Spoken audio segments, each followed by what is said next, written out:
semuanya. Halo semuanya. Halo semuanya. Perkenalkan, nama saya Dela Putri Hatiani.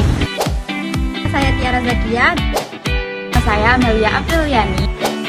Nama saya Rika Pintanate. Saya Muhammad Septiandi Cahyo.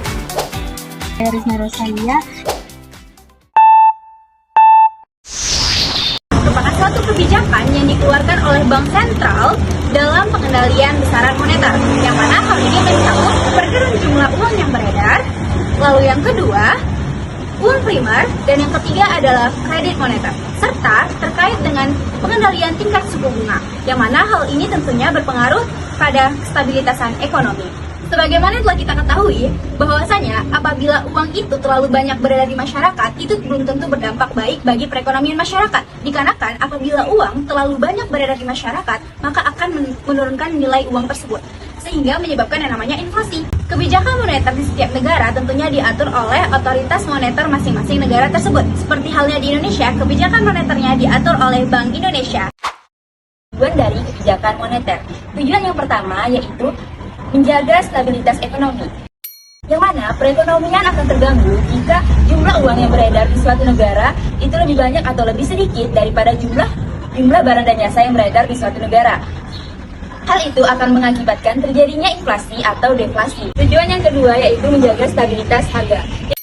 Oleh karena itu, pemerintah perlu menjaga kestabilan harga ini dengan cara mengurangi jumlah uang yang beredar di masyarakat. Yang ketiga yaitu meningkatkan kesempatan kerja.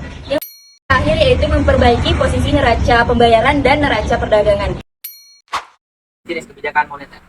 Bank Indonesia selaku bank sentral di Indonesia menerapkan dua kebijakan moneter, yaitu yang pertama kebijakan ekspansif dan kebijakan kontraktif.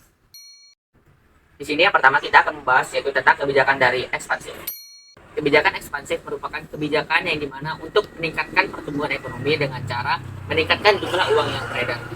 Kebijakan ini dapat diterapkan dengan beberapa cara, yaitu yang pertama, menurunkan suku bunga bank, yang kedua, membeli surat berharga, yang ketiga, menurunkan cadangan wajib minimum.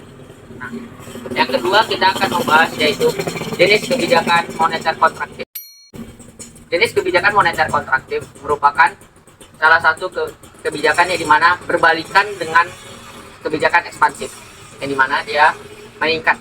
Tujuannya itu untuk meningkatkan pertumbuhan ekonomi, tetapi dengan cara menurunkan jumlah uang yang beredar. Nah, cara ini dapat dilakukan ketika suatu negara itu mengalami resesi atau inflasi.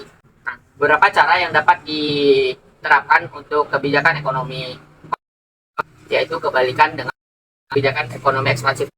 Pertama, yaitu meningkatkan suku bunga, kedua, menjual pemerintah, dan yang ketiga yaitu menaikkan cadangan wajib minimum.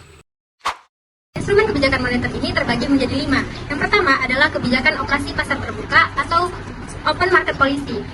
Nah, kebijakan ini adalah sebuah kebijakan yang diambil oleh Bank Sentral dalam mengurangi atau menambah jumlah uang yang beredar, yakni dengan membeli surat-surat berharga seperti sertifikat Bank Indonesia. Hal ini ditujukan untuk menarik kembali uang yang beredar di masyarakat agar kembali masuk ke dalam Bank Sentral. Nah, yang kedua adalah kebijakan diskonto. Kebijakan diskonto ini adalah sebuah kebijakan yang diambil oleh Bank Sentral dalam menaikkan suku bunga pada bank umum. Yang ketiga adalah kebijakan cadangan kas di bank, yakni cash ratio policy, yakni sebuah kebijakan yang dilakukan oleh Bank Sentral dalam menaikkan tingkat cadangan kas yang ada pada bank umum. Di sini, jika terjadi sebuah inflasi, maka Bank Sentral dapat menaikkan cadangan kas yang ada pada bank umum. Hal ini ditujukan untuk mengurangi kemampuan bank umum dalam memberikan kredit kepada masyarakat. Yang keempat adalah kebijakan kredit selektif, yakni sebuah kebijakan yang dilakukan oleh Bank Sentral pada saat ekonomi sedang mengalami inflasi. Yang kelima adalah kebijakan dorongan moral atau moral suasion. Nah, di sini Bank Sentral dapat memberikan sebuah pemberitahuan, edaran, ataupun pidato kepada bank umum atau pengguna kebijakan moneter lainnya. Pengertian kebijakan fiskal ini merupakan upaya pemerintah untuk mempengaruhi perekonomian secara makro melalui sistem penerimaan dan belanja negara. Dapat disimpulkan bahwa kebijakan fiskal ini merupakan kebijakan pemerintah yang dilakukan untuk memperbaiki kondisi perekonomian melalui penerimaan atau pengeluaran negara. Tujuan kebijakan fiskal itu terbagi menjadi 4. Yang pertama itu adalah memperbaiki keadaan perekonomian. Yang kedua itu ada meningkatkan kesempatan kerja. Yang ketiga itu ada menjaga kestabilan harga-harga secara umum dan laju inflasi. Keempat itu adalah meningkatkan distribusi pendapatan nasional. Terdapat dua jenis kebijakan fiskal yang dilakukan oleh pemerintah. Yang pertama yaitu kebijakan fiskal ekspensif.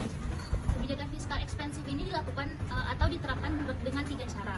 Yang pertama dengan menaikkan pengeluaran pemerintah. Yang kedua yaitu menaikkan pembayaran transport atau payment transfer. Yang ketiga yaitu dengan menurunkan pajak bunga. Jenis yang kedua yaitu kebijakan fiskal kontraktif. Ini diterapkan dengan cara yang berbanding terbalik dengan yang tadi, yaitu dengan cara yang pertama dengan menurunkan pengeluaran pemerintah, menurunkan pembayaran transfer, dan yang ketiga menaikkan pajak. Instrumen kebijakan fiskal di Indonesia ini tercermin dalam pengelolaan anggaran penerimaan dan belanja negara atau yang biasa disebut dengan APBN. Terdapat tiga instrumen kebijakan fiskal, yaitu pengeluaran pemerintah atau government expenditure. Instrumen ini tuh bisa digunakan dengan cara menambah atau mengurangi pengeluaran pemerintah atau belanja negara. Yang kedua, mengenai pembayaran transfer atau transfer payment. Instrumen ini bisa digunakan dengan cara menambah atau mengurangi pembayaran. Pembayaran transfer ini merupakan pembayaran atau pemberian dana dari pemerintah tanpa perlu adanya balas jasa atau timbal balik. Dan yang ketiga yaitu pajak. Penerapan kebijakan fiskal ini menggunakan instrumen pajak dapat diterapkan dengan cara menaikkan ataupun menurunkan pajak.